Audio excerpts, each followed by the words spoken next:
Hello my dear friends, this is doctor Manju Jones here.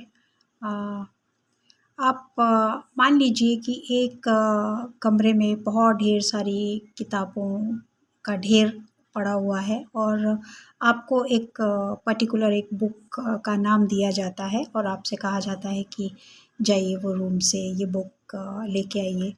तो my dear friends, आपको कितना time लगेगा वहाँ से वो बुक निकाल कर लाने में, क्योंकि बुक सब फैली पड़ी हैं।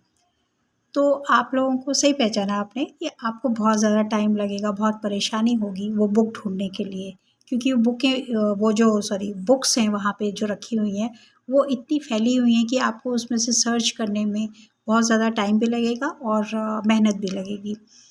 और अगर वही बुक्स बुक शेल्फ में अच्छे से करीने से रखी हुई हैं, एक लाइन में रखी हुई हैं, तब आपको अगर वो टारगेट दिया जाता है तो आपको तब कितना टाइम लगेगा वो बुक लेके आने के लिए उस रूम से?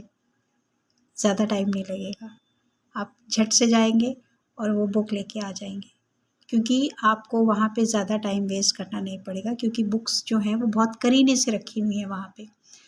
तो ठीक इसी तरह से किताबों के भरे हुए कमरे में अगर आप जाते हैं, वहाँ पे बिखरी हुई आपको जो बुक्स मिलती हैं, ठीक उसी तरह से अ, हमारे दिमाग में जो विचार होते हैं ना, वो भी ऐसे ही होते हैं। उनकी भी ऐसी खिचड़ी पकी हुई होती है।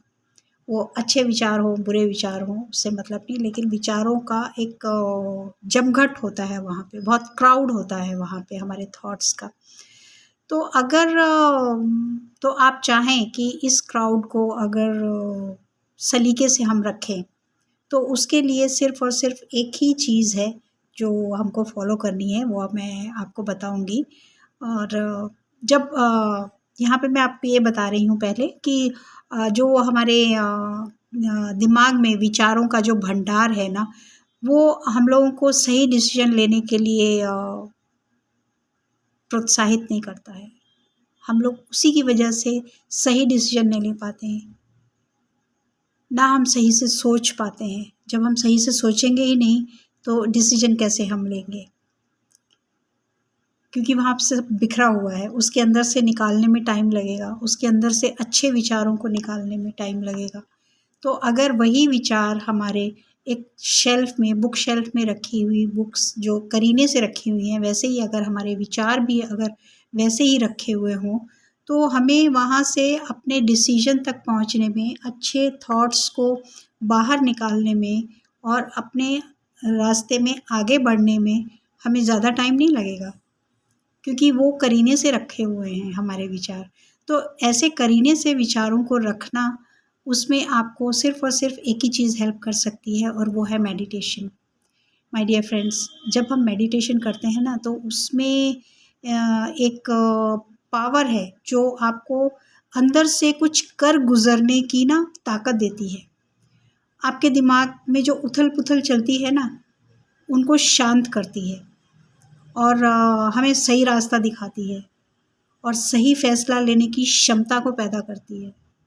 एक एनर्जी हमारे अंदर आती है कि हम अपने उन विचारों को, उन थॉट्स को अच्छी तरह से इस्तेमाल करें, अच्छी जगह पे इस्तेमाल करें। तो वो जो पावर है वो हमको गाइड करती है, वो हमको लीड करती है। तो हम अपनी एक ये प्रैक्टिस बनाएँ कि हम मेडिटेशन करें रोज़, जब भी टाइम मिले। सोने से पहले, बहुत से लोग रात को सोने से पहले करते हैं, बहुत से लोग सुबह उठ के मेडिटेशन करते हैं। तो आपको जैसा कंफर्टेबल लगे, जो आपके लिए कन्वीनिएंट हो, आप वैसा करें।